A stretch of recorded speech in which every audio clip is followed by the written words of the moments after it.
the then Prime Minister. In about 1981, he moved to the UK, a sophisticated cosmopolitan man. He developed holdings in Luxembourg, grew that up to 200 companies.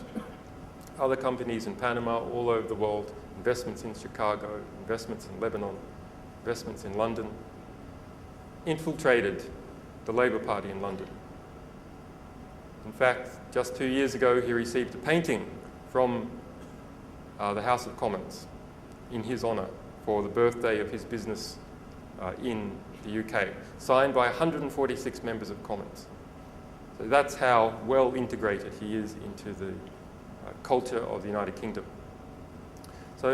But back in 2003, he was convicted in Paris of corruption in the Elf Aquitaine scandal, the biggest corruption scandal in Europe in 30 years. By his investments in Chicago, he was also the chief financier of Tony Rezko and Roy Blagojevich. Blagojevich is the disgraced governor of Chicago that tried to sell Obama's seat. You might remember that. He tried to, when Obama became president, his Senate seat was vacated.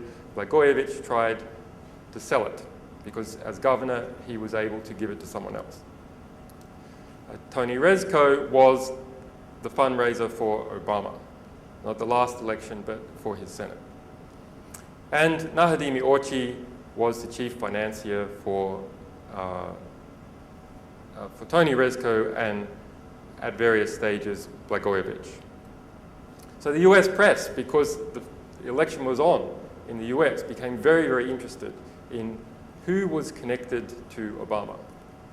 And then later on, who was connected to Blagojevich when his corruption proceedings started. So they started Googling, and they Googled the Guardian website. And it had the articles from 2003 saying Nahadimi Orchi has been convicted of corruption, the Elf Aquitaine scandal, and here's why. Also in the Daily Telegraph in the UK. So Nahadimi Orchi hired his lawyers to get rid of that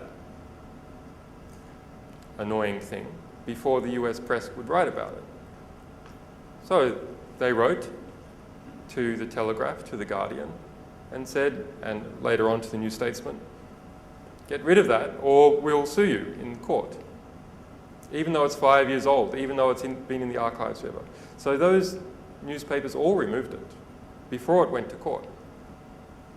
Why? Because under Commonwealth law, which Malaysia unfortunately follows, the burden of proof for libel is on the person making the statement. It's on the publisher.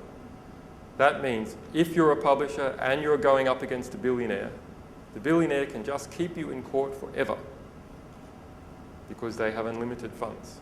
And when you run out of funds fighting a court case, you have to pull out. But when you pull out, you haven't established proof.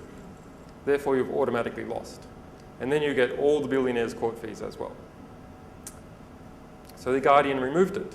And how did they remove it? I mean, the Guardian is one of the best papers in the world. How did they remove it? Did they tell their readers they removed it? No. When you go to the pages where it was, what's there? Page not found. Not we remove this due to legal problems. Page not found. When you go to the index of the Guardian, what's there? And you search for Nahadimi Orchi for these stories. Nothing. It's removed from the index. And you say, oh, well, but it's in libraries now. It's still in libraries. It was printed. It's okay. But how do you know to go to the library? The problem is that you trust Google and you trust the index of the Guardian. You're never going to go to the library.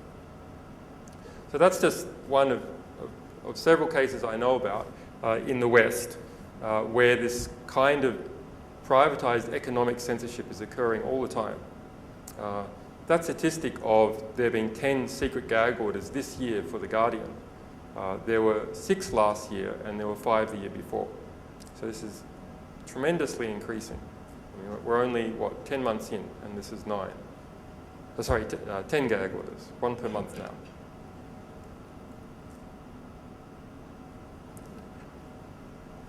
You guys didn't say anything.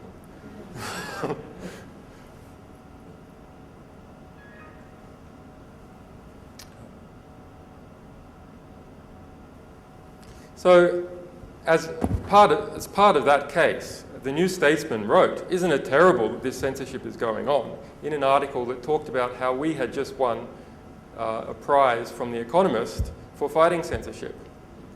It just mentioned the titles of those censored articles. A friend of mine, Martin Bright, was one of the original authors. He's political correspondent at New Statesman, but back in 2003, he worked at The Guardian. He had written those articles. That article about us winning an anti-censorship prize was then removed because of legal threats. So, I mean, it's crazy. So we republished all those articles. Then later on, the New Statesman linked to us again and said, okay, we're not saying anything, but you know, those articles that were removed, they're over there. The New Statesman was sued again, just for linking to someone else who linked to the articles. And as part, they in fact made a settlement with Nahidi Miorchi earlier on that they would make an apology.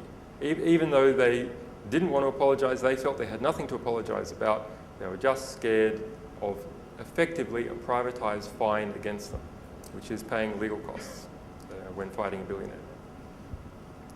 And in fact, the only way that we were able to resolve this issue in the UK, we republished the articles, no problem, but to get the UK papers to be able to publish it, we had to get a 90-minute session in the House of Westminster and get 3 MPs, although one would have done, to mention the facts in that article and make it part of the parliamentary record. So parliamentarians ensure that they can't be sued for saying things in Parliament. And that the press can't be sued for reporting what they say in Parliament. So now, in fact, in the UK, just for what the parliamentarians said, it can be reported. And what did one of the parliamentarians say? That the UK courts are an international disgrace and have become a Soviet-style organ of censorship. So don't think it's just Malaysia. The UK does it all, but in a more sort of sophisticated, below-the-surface way. At least in Malaysia, it's a bit more iron-fisted, so you can hear the fist hitting the table. It's not something that's done under the table with secret gag orders. At least, well, who knows? They're secret, right? Maybe it happens, but I don't know about it. Maybe you're just much more competent with your secret gag orders in the UK. Sorry, in Malaysia.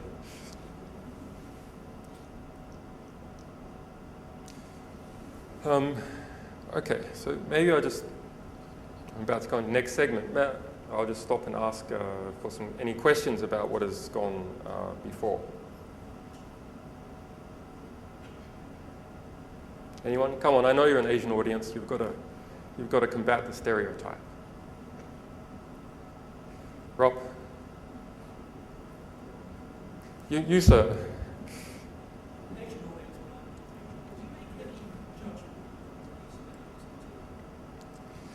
Yeah, so we have an editorial criteria, which is the document must be hidden from the public, concealed from the public, or censored from the public, and be of diplomatic, ethical, historical, and there's another thing I've forgotten, significance. And other than that, no, there is no other judgment. And the reason being is, for us to exercise that kind of judgment would be for us to be censoring our sources. So we don't write, well, we write our articles sometimes, but most of the time we're receiving material from other people. So we are a conduit to enable people to safely communicate to the public.